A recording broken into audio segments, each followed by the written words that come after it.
Hello everyone, this is Alex and Mr. Retro Essential, and I've just got here today my Wii U Gamepad, and I'm just going to be talking about and installing today the high capacity battery I just got here from Nintendo.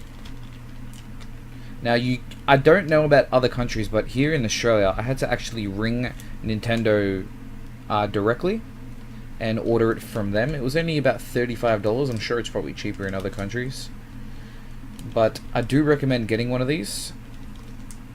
It does have a higher milliamps, so you will get longer play out of it. Also as well, the one in here is, I think, almost half the size.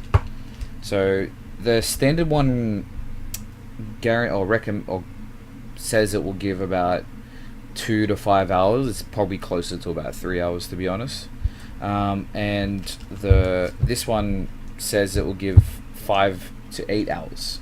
So anywhere between there I'll be happy with. Now I do recommend that everyone should get one of these. The reasons why they didn't actually include them with the gamepad to begin with was to cut costs into actual, but if you want it, you can get it. I recommend it. So I'm just going to be actually showing you guys as well today how to install it. So what you need is, you need one of these really small screwdriver sets.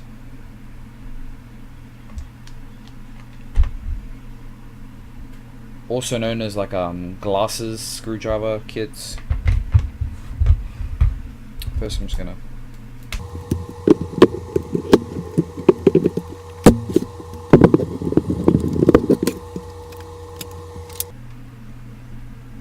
so we'll just put that protective screen aside, and you can see on the back here it's just 2 little screws.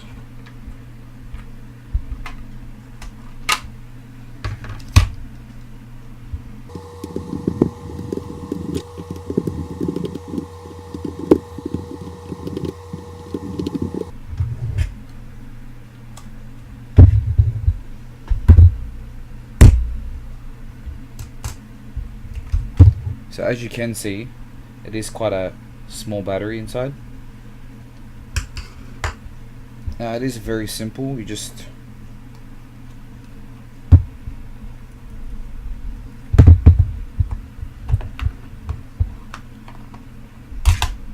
let's pull that up.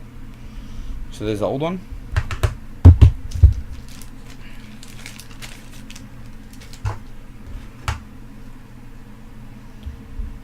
Side by side comparison.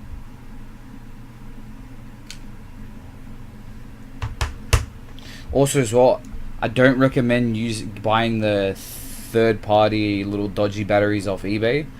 One, with batteries you don't want to skimp out, because I've seen a lot of batteries, and you've probably heard stories of dodgy batteries exploding, especially like in mobile phones and stuff, exploding in people's pockets. So it's not worth the risk damaging your console. It's not that expensive, and it is worth it. So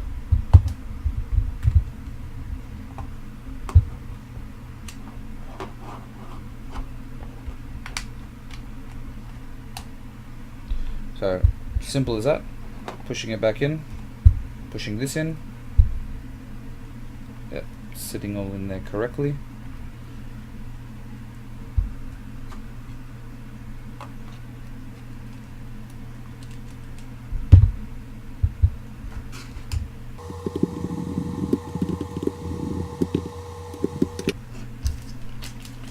As the paperwork says here, please make sure you charge the Wii U gamepad at least every 6 months. That's because the lithium ion battery actually does lose charge if it's not always charged. That's why you see a lot of people with lithium ion batteries just keep them on the charge when they're not using them. So that's not too bad either. But I do recommend as well, which they don't actually suggest, is giving this a complete full charge for maybe about 6 to 8 hours. After that, I'd recommend completely draining it to the point where you can't even turn on the gamepad anymore, and then completely fully charging it again, just to make sure the battery's not a dummy battery, because a lot of batteries come, because they got to test each individual battery with accordance with the certain countries' standards and laws. So I know with Australia they have to test each individual battery and stress test them, so that they're never fully charged when they stress test them. They just give them enough charge to stress test them, and it can throw off the battery meter. So the battery will actually think that it's on 30%, but it's actually on 10%. So when you charge it to 100, it's actually on 80% when it thinks it's on 100. So yeah. But anyways, I'm Alex from Mr. Retro Essential, and thanks for watching.